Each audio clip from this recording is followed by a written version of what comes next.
Rideshare guy, and in this video, we're going to be countering the myth that your acceptance rate matters. If you're anything like me, you have a low acceptance rate and you're proud of it. It shows that you know your worth and that you decline garbage. Let's be honest, there's no pot of gold waiting at the end of a high mileage, low paying order. What you're actually going to find is a major car repair that those low paying orders aren't going to help you cover. Doordash is unique amongst other food delivery apps such as Uber Eats or Grubhub in the sense that they're the only app that doesn't let you drive whenever you choose to. Instead, drivers are forced to schedule in advance or wait until Doordash deems the market is busy before they can dash now. So why is Doordash the only major food delivery app that won't let you drive whenever you choose? In many markets, Doordash orders frequently just don't pay very well. When too many drivers decline an order, Doordash will start revealing the hidden tip quarter by quarter until it entices some driver somewhere to accept the order. In the event that the order didn't pay enough to have a hidden tip, Doordash is forced to get creative and therefore starts doubling orders or bonusing them. They'll do this quarter by quarter and then send them back to drivers until somebody takes it. By bonusing orders to try to entice drivers to take them, Doordash eventually racks up a significant cost. With every increase in price, this forces Doordash to dig deeper into their own pockets. The practice of boosting low-pay, high-mileage orders can rack up financially for them, especially if the order's been sitting for a while. Not to mention, frequently, late orders can result in cold food and therefore refunds. As a result, Doordash frequently finds themselves in a precarious situation where they're trying to keep their costs low, but they still have to get the order delivered. In short, the practice of bonusing orders can be extremely expensive for Doordash when you factor in the sheer number of orders that are processed through the platform on a daily basis. Before we go any further, I do want to say, these are my own personal opinions based on my own experiences. With that said, what is a perfectly honest and ethical company to do? Well, the obvious answer is to lie and manipulate drivers. When a driver declines an order, they'll see a pop-up on their phone displaying their new acceptance rate. This can trick newer drivers into thinking that their acceptance rate actually matters and that they're expected to maintain a specific acceptance rate. If I could share just one piece of information with a new Doordash driver, it would be this: you don't work for them. You're an independent contractor and therefore you don't have to take any order that you don't want to. On top of that, Doordash is also aware that drivers can decline an unlimited number of orders.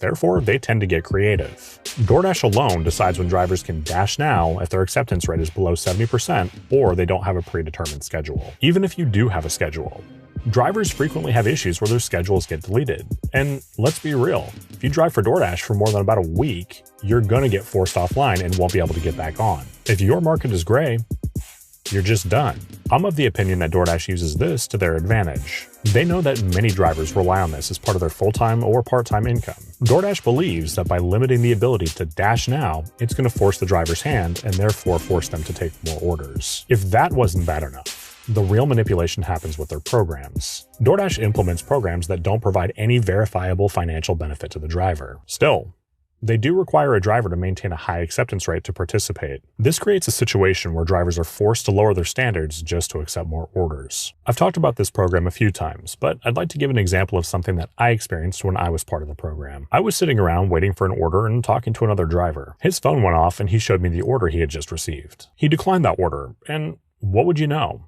That same offer popped up on my phone about 30 seconds later. But there was a slight difference between what I saw and what the other driver saw. Because I was in the Diamond program, I had the graphic indicating that this piece of shit order was high paying. The other driver was not in that program and got the order before I did. That's problematic because one of the supposed benefits of this program is priority access to higher paying orders, which I clearly didn't get. Essentially, Doordash was and still is allowing drivers to accept 50% of the orders that they're sent with the false promise that they're going to get priority to higher paying orders. But the thing that really pisses me off is that's not even enough to earn the ability to dash now whenever you want. For that, you need to be a top dasher. That program comes with 5 requirements, just one of those being a 70% acceptance rate. I want you to ask yourself, are the offers in your city good enough to accept 7 out of 10 of them?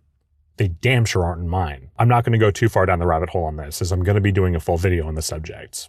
But the Top Dasher program has changed a lot over the last half of a year, and many drivers think that they're getting benefits that they aren't. If you're in a small market and Doordash is essential for you to make enough money to survive, I get it. But for the rest of you, if you do not need to be a top dasher to get hours, quit playing into Doordash's games. You're accepting garbage orders and doing damage to your car and all for a status symbol that does nothing to benefit you financially. All you're doing is enabling bad customers and setting the precedent that those who tip like shit are still going to get their orders delivered quickly. Make them wait. We're operating a business. We're not Meals on Wheels. Know your worth.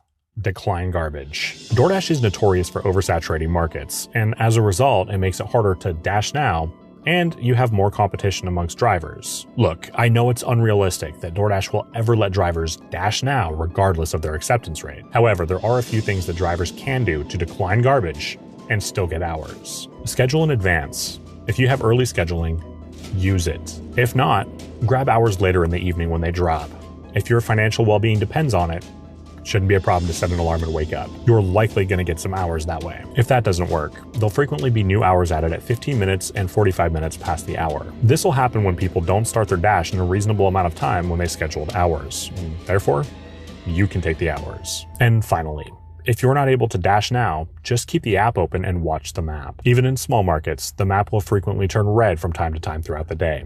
But you do have to be quick. When you do get hours, try to extend your dash in between orders and 15 and 45 minutes past the hour. The bottom line is, a higher acceptance rate is not going to get you better orders, so do yourself, your car, and your wallet a favor, know your worth, and decline garbage. If you haven't done so already, please do consider pressing the like button and subscribing to The Rideshare Guy. If you enjoyed this video, you may also enjoy this video where I discuss if doing gig work is worth it full-time in 2023. I'm Zach Drives Fast for The Rideshare Guy. Take care.